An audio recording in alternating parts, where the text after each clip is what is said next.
Hello there, product people. Welcome to the show that supercharges your abilities to become better thinkers, makers, and leaders. I'm your host, Alsawi, and I'm thrilled to have you join me for this exciting episode of Product People.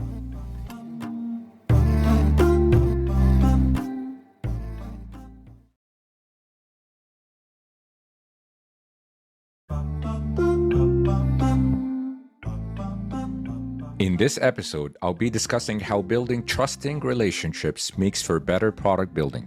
So whether you're a product person, a business stakeholder, or simply someone curious about understanding why and how to build trust with people, you're in the right place. Expect honest reflections, valuable insights, and meaningful advice that can fuel your own journey with product, design, and leadership. Let's dive right in. Today, we don't have a very special guest. Instead, it's just me flying solo on this podcast for the first time. This is the part where I typically introduce a guest and tell you a bit about who they are. But the notion of speaking about myself in the third person with a praiseful and somewhat boastful tone is as cringy and uncomfortable as a severe case of constipation. Nevertheless, I do want to share something meaningful about who I am. I have a deep appreciation for humble souls and a strong aversion to arrogant, egotistical, and self-centered individuals who walk boastfully on this earth. I believe, as product people, it's essential to tame our egos rather than becoming one of those individuals. But how do we practically do that? Here are 4 ways that I'd like to share. Number 1, remember death. One day, you will die, and I will too. Scary? It doesn't have to be. When properly framed, death can lead us to reflect and humble our souls. It reminds us that all the materialistic gains of this life will be left behind when we're gone. So actively participating in funerals, burials, and supporting people in your social circle who are dealing with the death of a loved one based on their cultural context humbles your soul. Number 2, serve others. Yes, volunteering in your community is great, but also picking up some cleaning products and cleaning the washroom or bussing a table. This can be at home or in a public place based on permission. Although I doubt anyone will oppose you for it. Yes, you might get the odd look, but that's okay. The point is to perform an action that serves others and reminds yourself that you're not above them. And number 3 is to perform fasting. Fasting is a means of feeling compassion for the poor and gratitude for the blessings you have in your life. Reflecting on the situation of those in need will generate gratitude and contentment for the blessings in your life and will humble your ego. Not to mention the many health benefits that fasting brings. And finally, gain relative perspective. Millions of people across the globe don't enjoy your blessings. They don't have access to the things you take for granted. Water, food, shelter, mobility, safety, healthcare, or even the internet. Remember them, so the next time you complain about the weather, realize that others can't bury their children because their body parts were blown up by a bomb, and that will give you perspective. Personally, these tactics have helped me keep my ego in check. So the next time someone praises you and you feel too much of yourself, try one of these humbling tactics. If you still insist on learning more about me, the host behind this podcast, please check out my website at alsawiyahya.ca. That's spelled ELSAWYYEHIA.ca. And save me the trouble. Now, without further ado, let's welcome you, the listener, to this episode. Thank you so much for being here. The topic of building trust, especially in the context of product building and work relationships, has fascinated me for many years, and I'm here to share with you practical tips, learnings, and insights that worked for me. So let's get started. Have you ever heard people at work say things like this? "We're unsure if they have a solid roadmap," said one stakeholder. "They don't seem to understand our business needs," said another. And maybe a senior leader said, "The SLT sets initiatives and priorities which are then given to product teams for execution." Perhaps another manager said something like, "Establishing credibility through delivery is key before the business greenlights any discovery work. They don't take our feedback seriously. We don't have visibility into their decision-making process, or we're concerned about their lack of experience in managing this product." And perhaps a team member once said, "I don't understand why I'm designing this feature." Now, while any of the stakeholders, team members, or managers portrayed in these set of quotes as completely fictitious, and any resemblance to actual persons, dead or alive, or actual people you know is entirely coincidental, these are the kind of things that people would say about you in third person when you're not in the room, and rarely say it in a direct fashion. But what all of these statements boil down to is that they're saying, "I don't trust you." And while that hurts a little bit, there's a couple of things to remember. Often, it's not your fault. It's also more common than one might think, and building trust is a skill that you can learn, hone, and grow. Now, it's critical to align on our goal and motivation before moving forward. As a product maker, I want to build trust with my team members and stakeholders so we can create meaningful products for our customers. Now, one loaded word in this user story is trust. So let's align on what do I mean by trust here so we can move forward. Trust for me is the mental attitude towards the value proposition that a product maker brings. It also is the set of behaviors from your stakeholders that demonstrate that they can depend on you. Additionally, you can think of it as an emotion that is felt by your stakeholders and partners about you when you're not in the room. It can also be seen as your stakeholders' level of confidence and security that you are a true partner that cares about what they care about. And finally, you can view trust as a belief in the probability that a product maker will behave in certain predictable ways.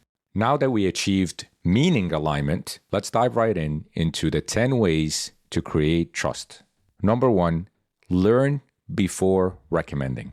This is highly relevant if you're starting a new role. Everybody around you is looking for recommendations, for your thoughts, for solutions around problems that the new organization that you joined or the expectations of the role that you're in is supposed to solve. And it's critical that you spend the time to learn and understand the context you're in before giving out any recommendations. Now, why does it work? It works because it exhibits self-control. It strengthens your ability to come up with a proposed hypothesis on ways to solve for problems. And it also raises the perceived value of the recommendation you come up with. And that's a natural thing. People understand that when you spend more time and more effort into something, the perceived value of that thing or that outcome is considered to be much higher. In practice, like I said, it's very applicable to starting a new role in an organization, or it might be a new scope that you're operating under,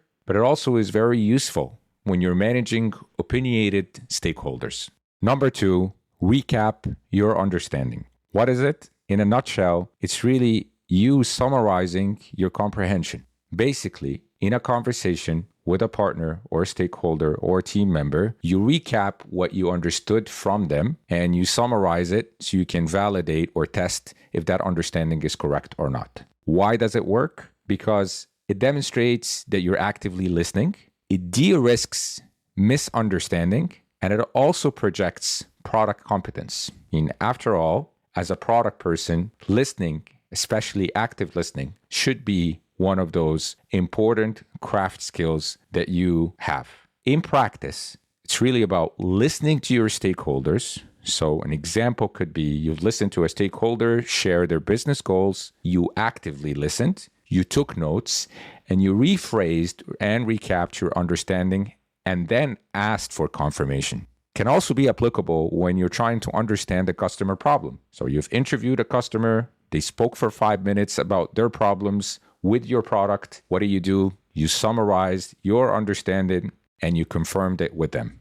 And number 3 is framing problems empathetically, which is just a long way for me to say that this tactic is all about framing problems from the perspective of your partner, your stakeholder, or the team member that you're working with, and applying empathy in the process. Now, why does this tactic work? Number 1, it shows authentic care. It says to people that you're working with that not only that you took the time to understand how they're feeling about a specific problem space, but you also were able to use that understanding to help them better articulate how they're feeling about that problem space. Number two, it aligns on outcomes. After all, who wants to solve a problem where there's misalignment on the outcome that you're trying to achieve? And number three, it creates reciprocal help dynamics. When you show that empathy to your stakeholder, to your partner, to your team member, they would also want to reciprocate that and help you solve problems and understand how you're feeling about a specific context or something at work. In practice, this may be including multiple problems or multiple problem frames in your product brief as a potential set of directions. Can also mean that you shared and aligned with your stakeholders and product team on the set of customer problems that you're trying to solve for a specific quarter. And the fourth tactic is deliver on micro promises. What is it? It's really around fulfilling smaller type commitments, but doing that consistently. Why does it work? Number one, it's easy to get started. Making big, grandiose promises that take a really long time to be able to fulfill is not really helpful. Breaking those promises into what I call micro promises that you can use as iterative means on building trust and credibility is a very, very useful thing. Another reason why this tactic works is that it de-risks credibility building. After all, you're not taking big risks on big things that you're promising to achieve, but rather taking smaller, iterative steps to build that credibility by making these small promises or micro promises and achieving them. Number three, it primes for recognition. And what I mean by that is that it allows you to come back after you make this small micro promise and say, as promised, I did this. As promised, I did that. And that primes an individual who's listening to say, this is someone that has been making these promises, and they can recognize not only the effort, but how you're fulfilling these promises and building credibility. In practice, this might mean a couple of things. So I'll give you some examples. It could be you discovered a pain point for your teams or customers or stakeholders, and you created a working solution that addresses that. And in the message where you communicate that working solution, you start with, as promised, I did 1, 2, and 3, and I'd love to get your feedback on it. Although the promise might have not been explicit to begin with, but using that language as you communicate what you're proposing will prime for that recognition that I mentioned. Another example might be that you realize that two parties in your network, this could be at work or outside, have a common interest in a topic, or maybe they have a similar goal, and you make introductions and you connect them together. And the fifth tactic is engage throughout the journey. What does that mean? It's all around maintaining involvement throughout the journey with your team members, with your stakeholders, with your partners. And the idea and why this works is that it creates alignment or opportunities for alignment when you bring people along the journey from the get-go. So whether it's about doing discovery and bringing your stakeholders along, or you're investigating something and you're bringing your partners in the process and team members on the questions that you have and you're trying to explore, it does create that alignment early on the opportunities. Another reason why engaging throughout the journey works is that it produces endowment effects. And what that means is, in general, as humans, we value what we own. And because you've involved people from the get-go, they feel that it's something that's theirs. I was involved in something, and therefore it's mine. And they'll have much more skin in the game in making it successful. And the third reason why it works is that it acknowledges diverse expertise. After all, as a product person, you're not the hero that has all the answers to all your questions, to all the questions in the world, but rather someone that can orchestrate the expertise on your team. So having that diverse set of expertise and acknowledging that really helps in getting the best solution and driving the best outcome moving forward. Here's some examples to put this tactic into practice. First example is about introducing a prioritization framework. So you introduce a prioritization framework, then you invite different team members and stakeholders for the prioritization session, and they can use it all together. That's an example of engaging them throughout the journey, because not only did you bring them into the prioritization exercise, but you introduced a way of thinking on how decisions can happen, or you propose that they can happen moving forward. Another example is you bring a stakeholder to a customer interview or a research synthesis session to watch customers interacting with your product. That's an example of engaging them throughout the journey. So they're not surprised with the outcomes or the insights that come out of your discovery, but they were actually part of it. And there's much more buy-in and, like I said, skin in the game throughout the process. Now that we're halfway through, we're going to take a short break. And when we're back, I'll be sharing 5 more ways on how to build trust.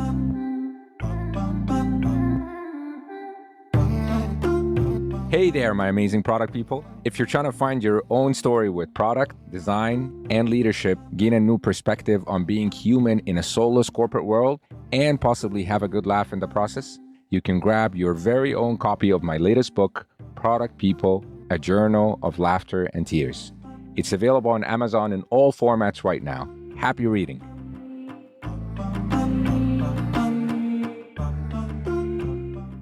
Let's continue where we left off.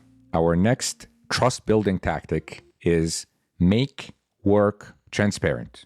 This tactic is all about ensuring transparency in the tasks that you do day to day as a product person. Why does it work? Well, first, it provides a sense of control, enabling others to see what you're busy with and what you're spending your time against, and inviting them into your workspace and helping them understand the kind of problems that you're solving gives them that sense of control and understanding, where they can not only give you advice, but provides you feedback that might help you along your journey. Number 2, it aids in decision making. So you don't really have to spend a lot of time providing updates and information about your day-to-day tasks, but instead, because you made your work transparent, different stakeholders, different partners, and team members can have access to that information and can help them make better decisions on when to involve you, how to involve you, and how can they help you. And number 3, it sets up value exchange dynamics. In other words, that partner, that stakeholder, that team member will be able to see that you're working on this thing or this other thing, and they'll be able to connect you maybe with someone else that can help you achieve your desired outcome. In practice, here are some examples. Maybe you share your real-time product roadmap with context on structure and changes, and that's available for everybody to access at any given point, and they don't need to ask you for it. Another example could be that you build an OKR dashboard for all your stakeholders to access at any time, where they can see how you're progressing against achieving your objectives and how your key results are trending. And our next tactic is habitualize progress sharing. Now, what this tactic is all about is about cultivating the habit of sharing your progress and embedding it in your work rituals. Why does it work? It raises predictability through consistency. One of the elements about building trust is that you have consistent behaviors. And if your stakeholders, your partners, your team members have a sense of predictability on when they're going to do certain rituals and how you will be able to share that progress with others, that definitely raises that sense of consistency and predictability and, of course, trust. Another reason why this tactic works is that it sells for self-accountability. So think about combining that sense of responsibility, but also giving you that authority together. And when you set up these progress sharing habits or rituals and you habitualize that process, it sets that self-accountability. And another reason why it works is that it raises confidence in value delivery. When you're not operating in vacuum and you continuously share your progress, it raises the overall confidence because your stakeholders, your partners, your team members will understand the momentum that you are creating against that value that you're looking to deliver.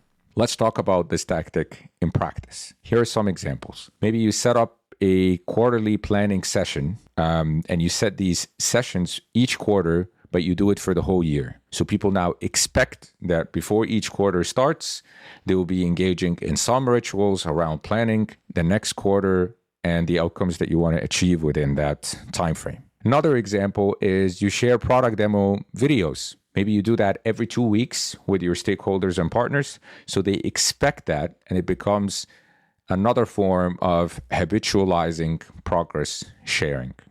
And our 8th tactic for building trust is communicating with confidence. This tactic is all about assertive communication. Now, before I go any further, let's talk about why it works. And before I give you some practical examples on what this tactic is all about, let's start with the reason behind or the rationale behind why this tactic is a powerful one to build trust. Number one, it affirms the right of authority. As product makers, as product people, you typically get your authority not through a reporting line, but through sound arguments and proper product thinking. And a lot of it is all about influence. So communicating with that confidence, with that assertive tone, and with complete clarity helps you set that right of authority. Number two, on why this tactic works, is that it asserts that clarity of direction. People want to have a feeling that they're clear on what direction you're taking their product, their project, the problem that you're trying to solve for them. And this tactic definitely helps. Number three, it decreases decision uncertainty. So it avoids elements of spinning around when you clarify and you communicate with confidence, with clarity, and being assertive in the process. Let's take some practical examples on how this tactic might work.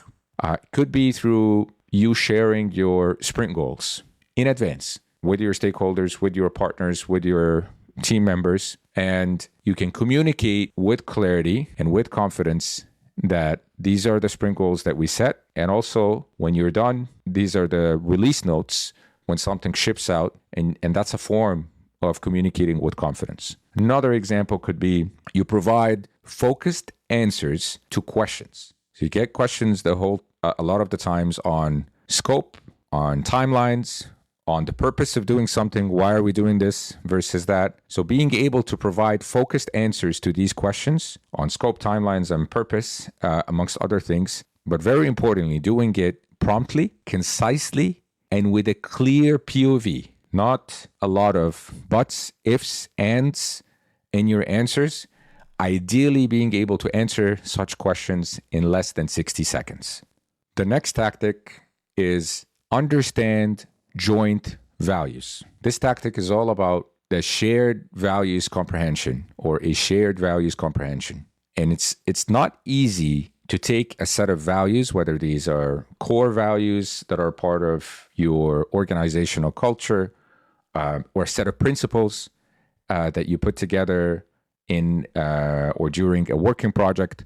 It's very important to set this shared understanding of such values. And the reason why it's not easy to do that is that there is tons and tons of interpretation.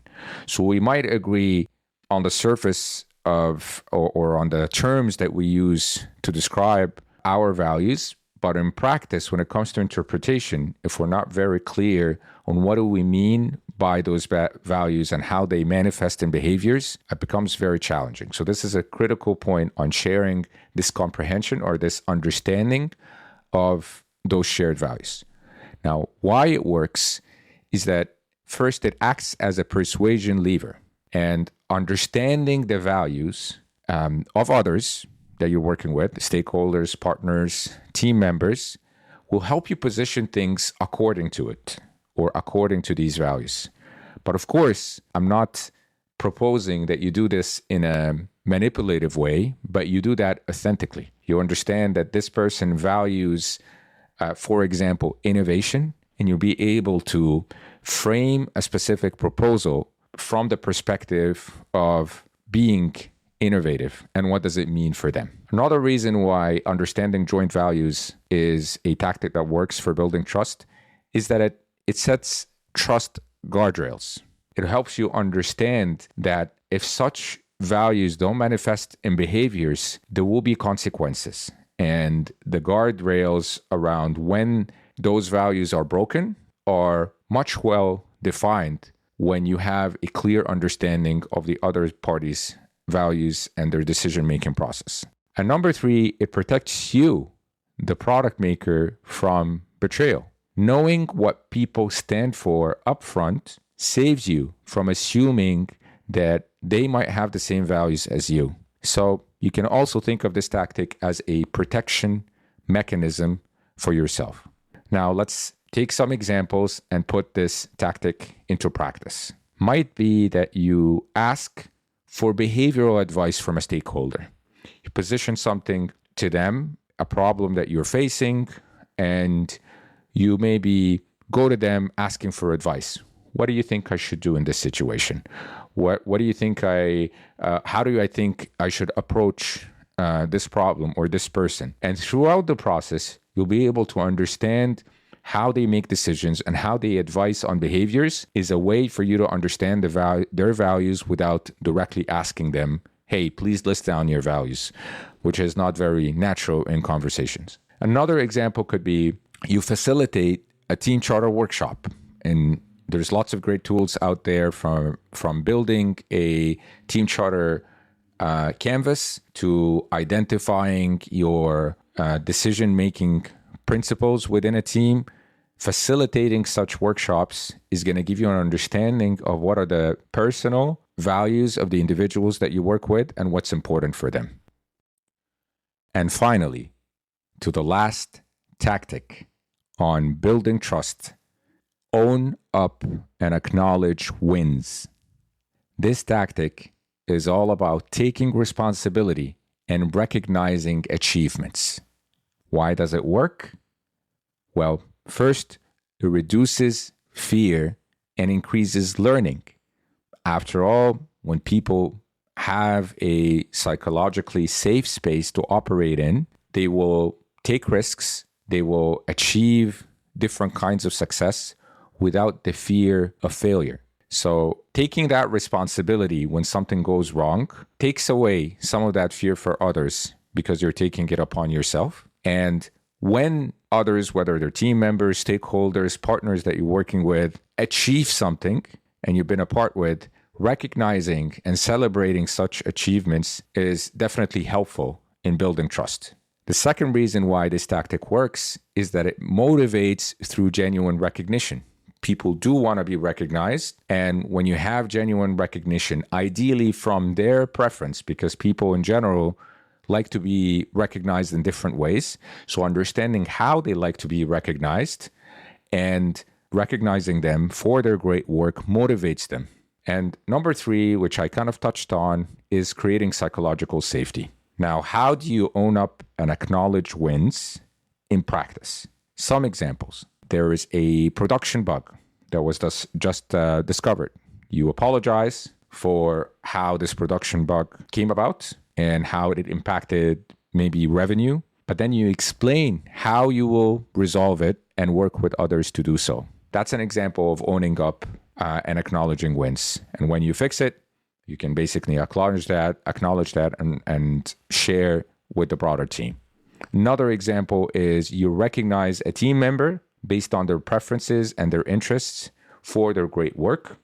So just a small story here, taking a default position when recognition doesn't always work. So I had a team member at some point where they did a great job around this project delivery, and they were called to a stage. Everybody was clapping, and it was not necessarily something that they knew about and that it was going to happen in advance. And they actually shared with me that having a crowd clap for them triggers a lot of previous trauma and trauma from their childhood, from previous experiences. So assuming that everybody likes to be recognized the same way is definitely a blind spot that some of us might have. And that's where I think recognizing any team member that you're working with based on their preferences and their interests is very important. And there you go. We've covered 10 ways to create trust. I'm going to recap the 10 ways or the 10 tactics so we're both on the same page. Number one, learn before recommending. 2, recap your understanding. 3, frame problems empathetically. 4, deliver on micro promises. 5, engage throughout the journey. 6, make work transparent. 7, habitualize progress sharing. 8, communicate with confidence. 9, understand joint values. And 10, own up and acknowledge wins. Now, is this a bulletproof formula that guarantees trust? The answer is no. Just like there is good people, great people that are out there in the world, there's also people that, let's say, are bad or not great, and you have to work with them regardless. So what do? This is a question facing many people in work and social situations every day. And the answer is that sometimes you will have to introduce what's called a trust substitute. Various methods exist that compensate for the lack of trust and help mitigate the risks from people that you have to work with, that no matter how much you tried, trust building exercises or building tactics don't work. Now, when such substitutes are introduced, things like rules or agreements or monitoring, micromanagement, consequences, bringing in third parties, typically these substitutes are very costly. So it's not definitely something that I would recommend you start with, but I think it's something that you keep in the back of your mind as an alternative, a costly one to building trust. Now that we covered first the goal and motivation for building trust, we aligned on the meaning of the word trust, and we discussed 10 ways to build trust. Are we done? Well, I'd like to leave you with some questions to reflect on what we went through today. My first question is, how does delivering on micro promises help you build trust? What's an example of engaging your stakeholders, partners, and team members throughout the journey? 3, answering a question promptly, concisely, and with a clear POV is an example of using what trust building tactic? And my fourth question for you is, what's an example of making your work transparent? And finally, what trust building tactic resonated with you the most today? And maybe when all of these tactics are put in place, you will hear, I trust you. And you know that you have a real partner. A heartfelt thank you to you, the active listener, for your trust. I hope the tactics shared will be helpful in your work and personal life. Happy trust building.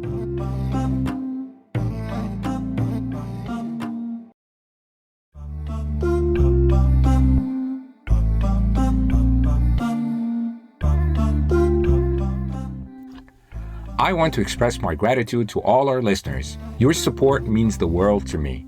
If you found today's episode valuable, please hit the subscribe button, leave a review, or share this podcast with your friends. I also encourage you to share your feedback and your ideas on what topics you'd like to hear about next on this podcast.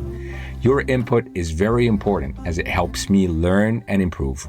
Stay tuned for more exciting episodes, and until next time, stay courageous, creative, and compassionate.